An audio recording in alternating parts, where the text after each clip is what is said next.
resto de los vecinos.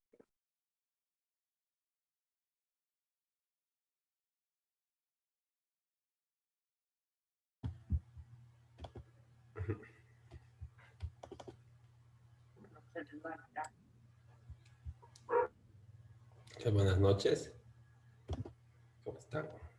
Doctor, buenas noches, ¿cómo está, doctorazo? Ahí todo bien, nomás. ¿Qué tal? Buenas noches. Aquí nomás, doctorazo, buenas noches, ¿cómo le va? A ver, no se olviden poner su nombre en el chat para la asistencia y empezaremos nomás ya, pues porque esta lección es larga nomás. No, y les acabo de mandar lo que era de la banca pública que recién hemos terminado y un documento más para hacer la tarea, para hacer un resumen, pero de eso vamos a hablar al final. Entonces, Está bien, doc, está bien, está bien. vamos. Doctor, ¿Sí? no, nada. Buenas noches. Buenas noches. ¿Qué tal? No nada. Entonces sí algo. El, bueno, ya habiendo visto las diferentes instituciones financieras o de intermediación financiera, vamos a ver qué servicios prestan de acuerdo a la ley, ¿no? Que es la 393 y que autoriza los servicios y de manera más general también en el Código Comercial, ¿no? Con algunos contratos que trata como los de la línea de crédito y otros, ¿no? Entonces, estas instituciones obviamente tienen el objeto de trabajar con el dinero, ¿verdad? Con el capital ajeno, administran el capital ajeno, ¿no?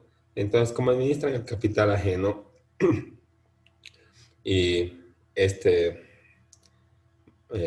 bueno, el ahorro y la propiedad privada y el patrimonio es de interés público, ¿no? Porque mediante la colocación del patrimonio y la utilización de recursos se llega al alcanzar el vivir bien, que es el valor supremo de nuestra Constitución. Entonces, por eso tiene que regularse el ejercicio de la actividad financiera, de la intermediación financiera, ¿no? Entonces, es por eso que la Constitución en el artículo 330, ¿no? Otorga al Estado la autoridad de regulación del sistema financiero y por eso es que se crea la ASFI, en mérito de esa atribución, para regular a todo el sistema financiero y para velar por los derechos también del usuario ante las entidades de intermediación financiera, ¿no? Y para regular también los requisitos y los aspectos formales de conformación de estas instituciones, ¿no? Frente al Estado. Y entonces, como mediante el sistema financiero vamos a alcanzar el vivir bien, entonces, como política financiera, la Constitución Política del Estado, en el artículo 330, también establece la obligación, ¿no? De que a través de la política financiera se priorice la prestación de servicios a la demanda de los sectores de la micro y de la pequeña empresa. Y por eso hay o existe la banca PYME, ¿verdad? Y los préstamos a, a los emprendedores y también existe el Banco de Desarrollo Productivo, ¿no? Y la banca privada de desarrollo con las IFDs que ya habíamos visto. Entonces, ¿no? Así se prioriza, ¿no? La oferta de los servicios financieros también a los sectores de la micro y de la pequeña empresa para que se genere también empleos y movimiento económico, ¿no?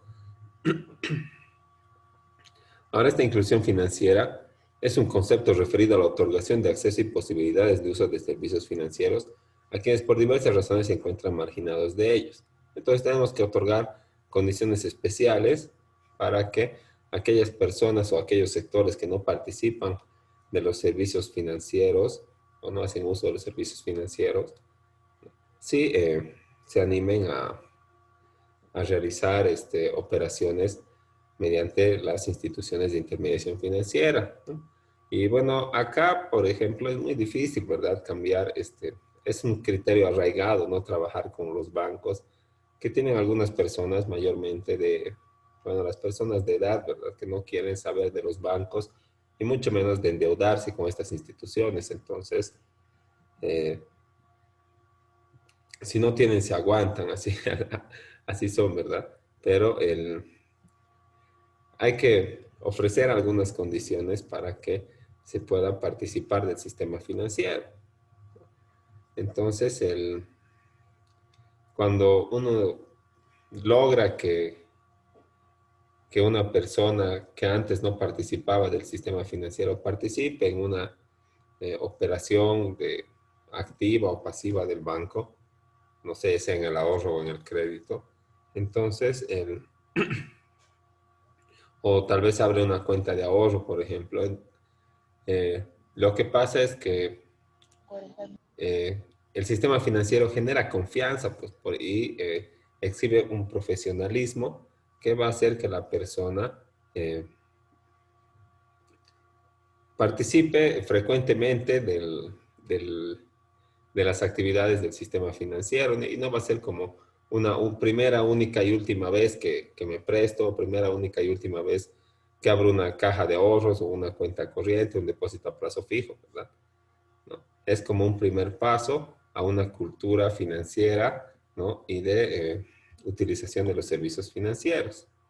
Pero de acuerdo a la Constitución, para alcanzar el valor supremo que es el vivir bien, pero de acuerdo a los objetivos de las instituciones financieras como sociedades comerciales de índole privada, entonces para obtener utilidades por medio de la intermediación financiera, ¿verdad? O por su objeto principal que es el manejo del capital ajeno. Todos estos servicios financieros están representados por la diversidad de servicios que prestan o ofrecen las entidades financieras autorizadas con el objeto de satisfacer necesidades financieras. Estos pueden ser servicios bancarios o de intermediación financiera, ¿no? En los que tienen que ver el ahorro y la otorgación de créditos o la colocación del capital social conjuntamente con el de los ahorristas para poder otorgar créditos que ya habíamos visto y definido que eso es la intermediación financiera. También puede ser servicios no bancarios o no financieros que no tienen que ver con la intermediación financiera, por ejemplo, un fraccionamiento, ¿verdad? Una otorgación de seguro para que no te clonen tu tarjeta de débito, ¿no? Servicios complementarios y también servicios rurales, ¿no? Que tienen que tener condiciones especiales, ¿no? Todos esos son servicios financieros que pueden prestar las instituciones que participan del servicio financiero. Ahora, lo que señala en cuanto a las entidades bancarias o de intermediación financiera, o a los servicios que pueden prestar este tipo de instituciones, señala que bueno, este tipo de sociedades o de empresas, ¿no? Son sociedades comerciales que su giro consiste en el patrimonio ajeno a la intermediación financiera, ¿no? El giro es el objeto principal de la empresa, como ya habíamos definido también, ¿no? Entonces, ¿qué hacen? ¿No? Son expertos en manejar la plata que no es de ellos, ¿no? Ese es el giro, ¿no? Manejo del patrimonio ajeno o de la intermediación financiera. Porque, como ya también habíamos mencionado, no alcanzaría el capital social ni para el arranque pues, de las operaciones activas, ¿no? Como todos saben, una sociedad anónima, que es como se conforma un banco, necesita un capital mínimo, un capital social, ¿no? Y un capital social que está conformado por el capital que está declarado y el efectivamente pagado. No puede variar o puede ser el mismo, no importa, ¿no? Lo importante es que este patrimonio social, ¿verdad? Este capital social se invierte en el giro de la empresa o de la sociedad. ¿Cuál es el giro? Otorgar préstamos, ¿no? Intermediación financiera, agarrar ahorros y otorgar préstamos. Pero cuando agarren ahorros, ¿no? No es que lo van a guardar en una caja y nada más. También ofrecen un interés por el ahorro. Entonces, ¿qué quiere decir esto? Que ellos van a estar administrando el dinero que se les otorga en confianza, en calidad de ahorro. Más allá de que, y ellos lo van a invertir o lo van a prestar, y más allá de que les paguen o no les paguen los préstamos o prospere o no la inversión, el banco tiene que asegurar el pago de los intereses a los que se ha comprometido por eh, por los contratos de servicios pasivos como los de caja de ahorro, cuenta corriente, depósito a plazo fijo y todo lo que tenga que ver con el depósito en la intermediación, en la entidad de intermediación financiera del capital en calidad de ahorrista. ¿No? Entonces, eh, la Constitución Política del Estado señala que las actividades de intermediación financiera, la prestación de servicios financieros y otras actividades relacionadas con el manejo, aprovechamiento e inversión del ahorro son de interés público y solo pueden ser ejercidas previa autorización del Estado conforme a ley. Y son de interés público porque, como ya habíamos subrayado, ¿no? Es el medio, el vehículo para llegar al valor supremo que es el vivir bien, ¿no? Sin eh, bueno, si no tengo ahorros, ¿verdad? Si no tengo si no puedo participar del sistema financiero, entonces tal vez no pueda cumplir con mis objetivos, con mis emprendimientos, o tal vez en su caso no pueda cumplir con mis obligaciones eh, impositivas o cubrir con algún gasto de salud que se presente, ¿no? Para lo cual es muy importante tener una cantidad de dinero que no esté destinada al gasto y que me va a servir para cubrir con algunas necesidades imprevistas, ¿no? Y eso es el ahorro. Ahora, si no ahorro, no voy a poder cumplir con mis necesidades, ¿no? Y voy a ver, me voy a ver en una posición, pues, vulnerable por no haber podido ahorrar en su momento, ¿no? Ahora, estas entidades que manejan el, el ahorro o el capital privado, ¿no? Como es un bien de interés público, entonces no puede ser librado a cualquier persona que solamente saque su licencia de funcionamiento ante la alcaldía sin tener que cumplir ningún requisito ante el Estado central, ¿no? Porque el Estado central tiene que asegurar eh, ese bien jurídico tutelado que es el ahorro en este caso. Entonces, como es de interés público, tiene que establecer algunos requisitos especiales y así los establece, ¿no? Previa autorización del Estado conforme a la ley especial que es la 393. Ahora, esta ley de servicios financieros en su artículo 117 señala que los servicios de intermediación financiera son las operaciones pasivas, activas y contingentes con los servicios de naturaleza financiera que están facultadas a prestar las entidades financieras autorizadas por la ASFE, ¿no? Entonces,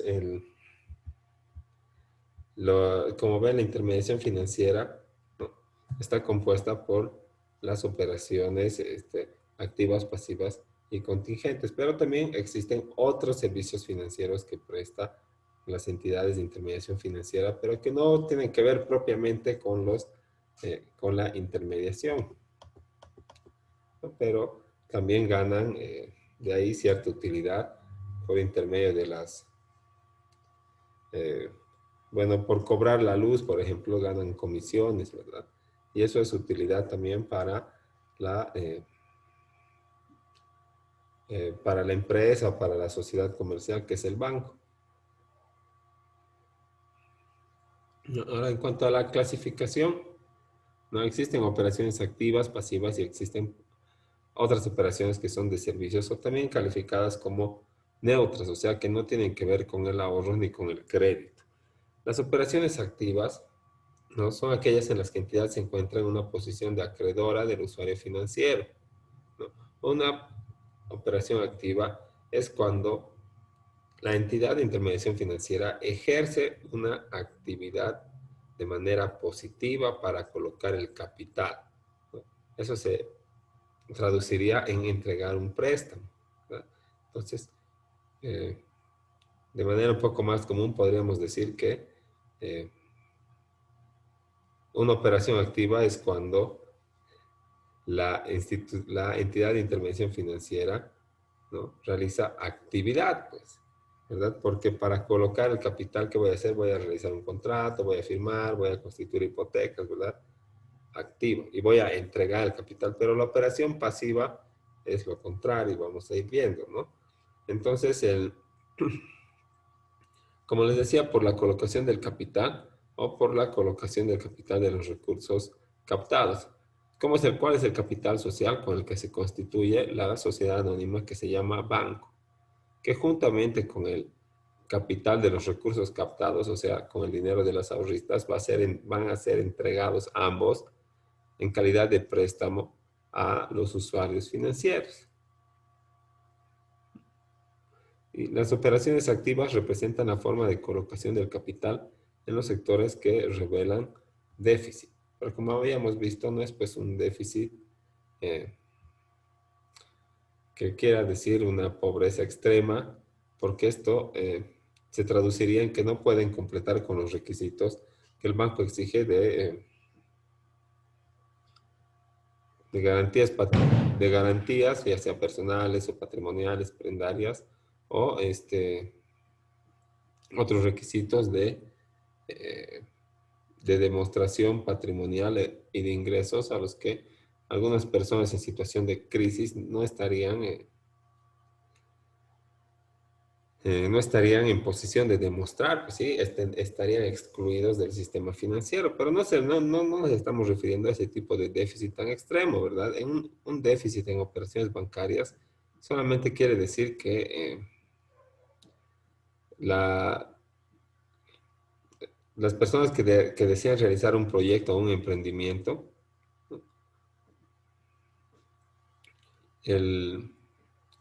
no tienen capital suficiente o no quieren disponer de la totalidad del capital, ¿no?, eh, en una sola actividad. Entonces, por eso van a solicitar préstamo y el banco o la entidad de intermediación financiera, una vez cumplidos con estos requisitos, ¿no?, y estudiar su capacidad de pago y demás, se les va a otorgar el préstamo. Entonces va a realizar esta operación activa de colocación del capital o de contrato de préstamo o de mutuo bancario, como se denomina.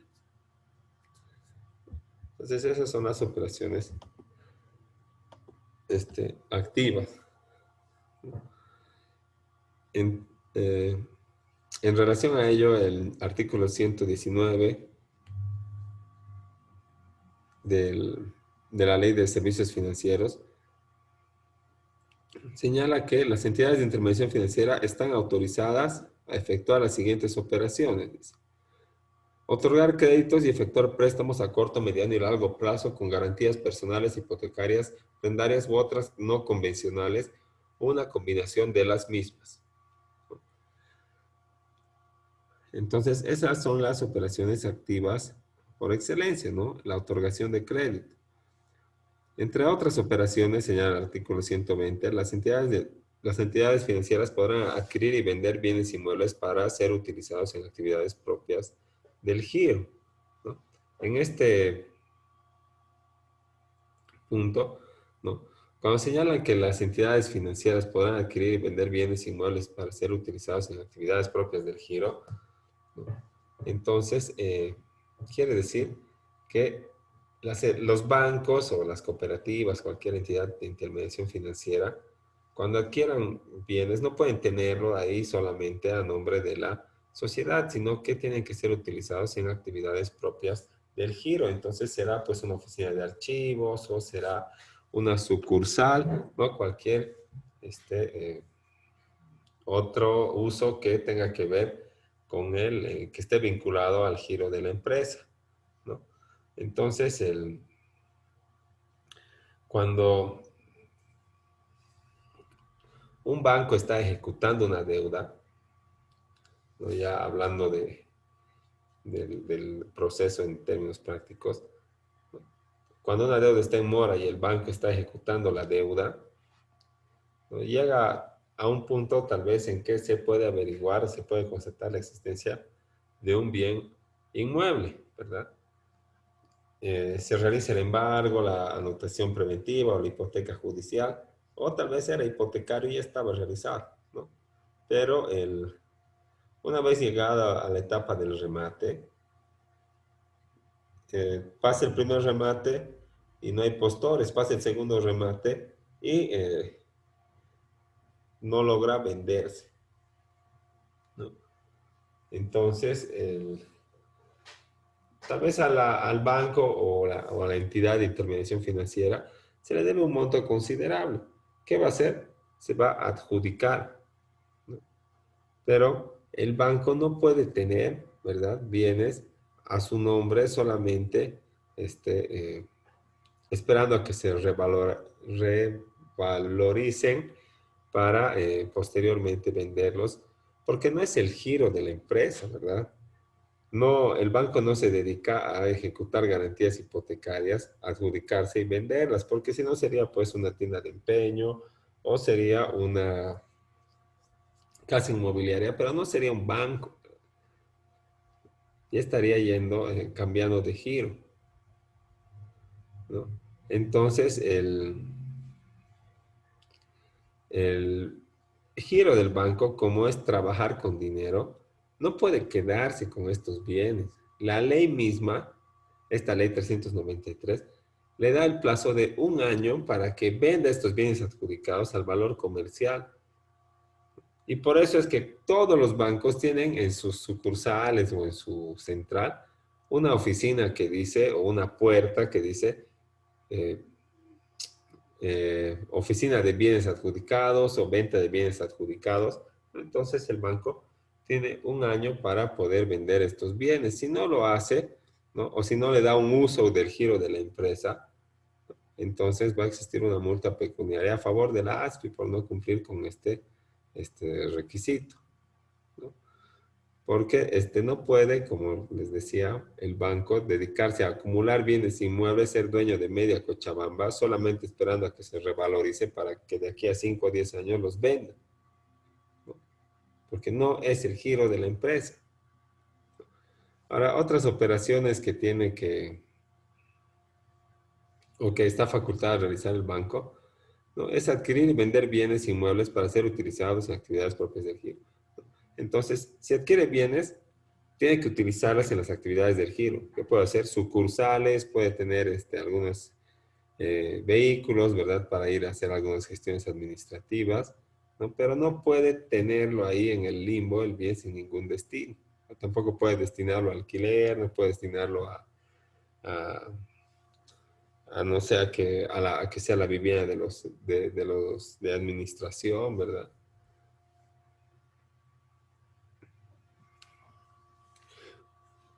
Ahora, si hablamos del Banco de Desarrollo Productivo, sociedad anónima mixta, o sea, con participación mayoritaria del Estado, como habíamos visto ya en cómo se conforma, este banco, BDP-SAM, desarrolla actividades de primer y segundo piso. Podrán realizar, además de las operaciones activas establecidas por entidades financieras bancarias, las financieras y no financieras señaladas a continuación, ¿no? ¿Qué quiere decir actividades de primer y de segundo piso? ¿No? Quiere decir con capital privado y del Estado o con capital solamente del Estado, ¿no? Primer y segundo piso. Y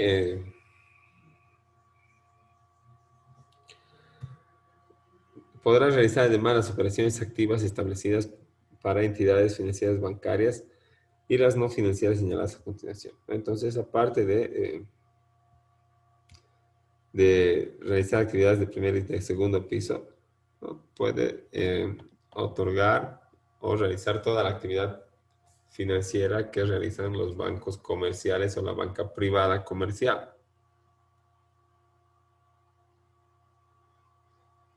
¿No?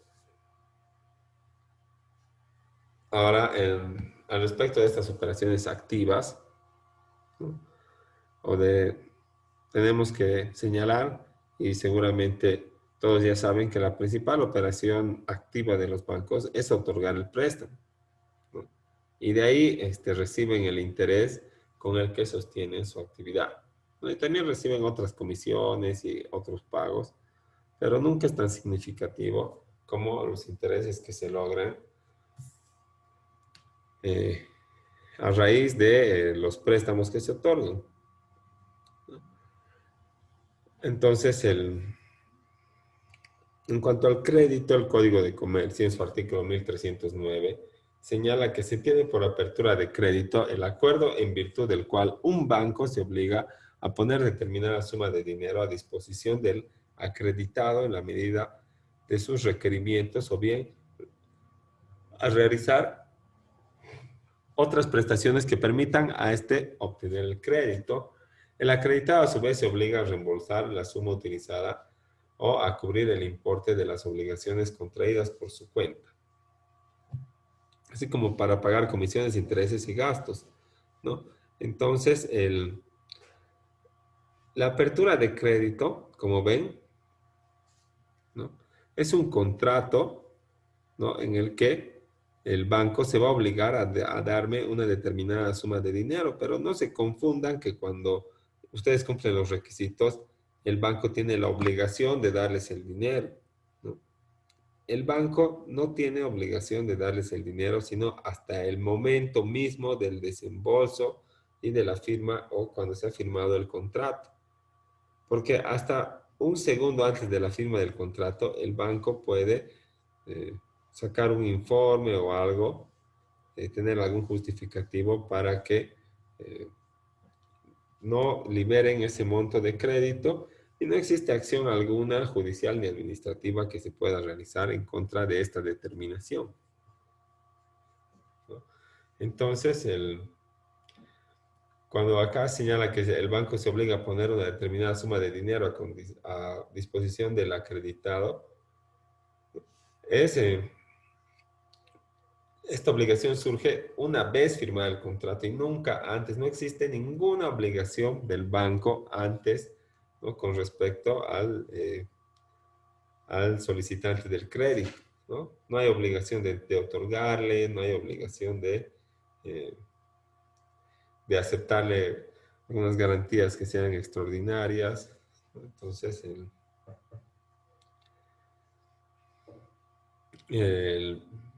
siempre hay que estar cumpliendo con los requisitos que cada uno de los bancos nos establece, ¿no? Para poder realizar este contrato de crédito o esta apertura de crédito. Y una vez realizada la apertura, ¿no? Y también firmar el contrato, el usuario financiero o el deudor, ¿no? Se obliga a reembolsar la suma utilizada o a cubrir el importe de las obligaciones contraídas, así como para pagar las comisiones, intereses y gastos convenidos, ¿no? Entonces, el banco, ¿no? Una vez firmado el contrato, tiene la obligación de otorgar el dinero, nunca antes, ¿no? Y a su vez, quien está recibiendo el monto se está obligando a reembolsar la suma junto con los intereses, gastos y costos que se hayan convenido en los casos que correspondan. Entonces, existe, ¿no?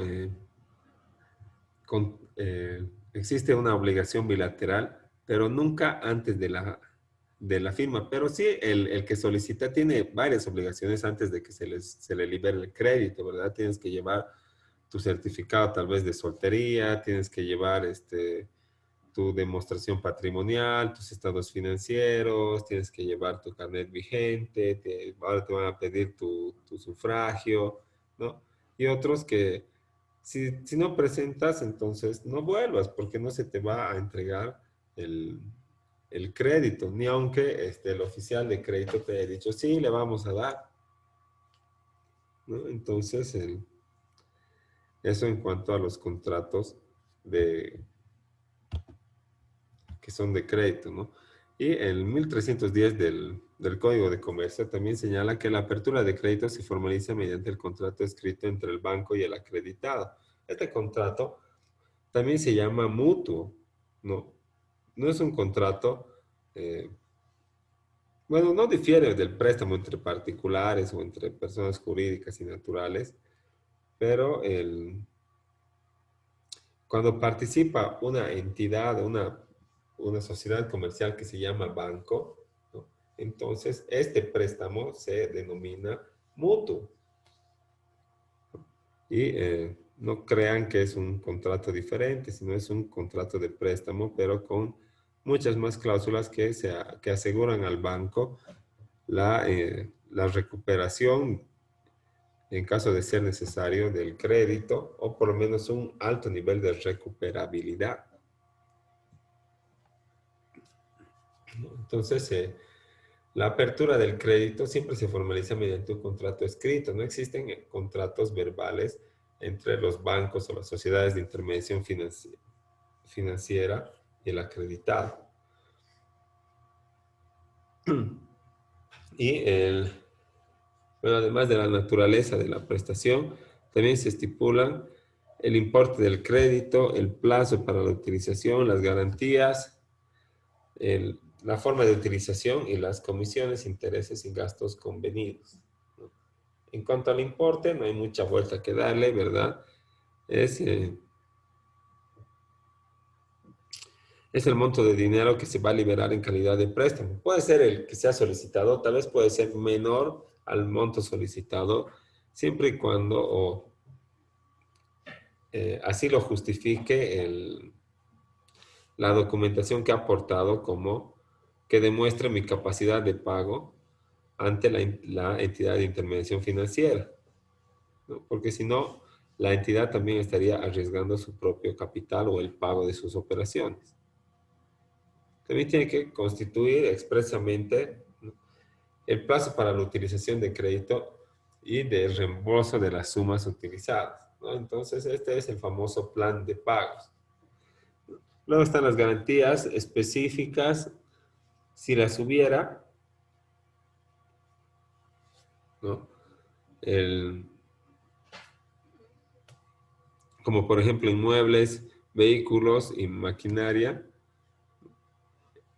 En el numeral cuarto señala la forma de utilización del crédito, ¿no?, para aquellos créditos que tengan un destino especial. Y también se señala el monto y el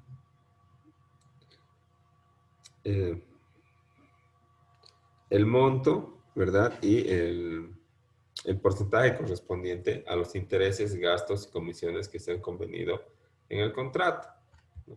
Todo eso tiene que contener de manera mínima. Y obviamente la especificación de las partes, los antecedentes, el objeto y la aceptación, ¿no?, la fecha, firma de abogado y de las partes, ¿no? Ya se nos va a acabar el tiempo. Vamos a quedar ahí. Si tienen alguna duda aquí con las operaciones activas o algún comentario o observación.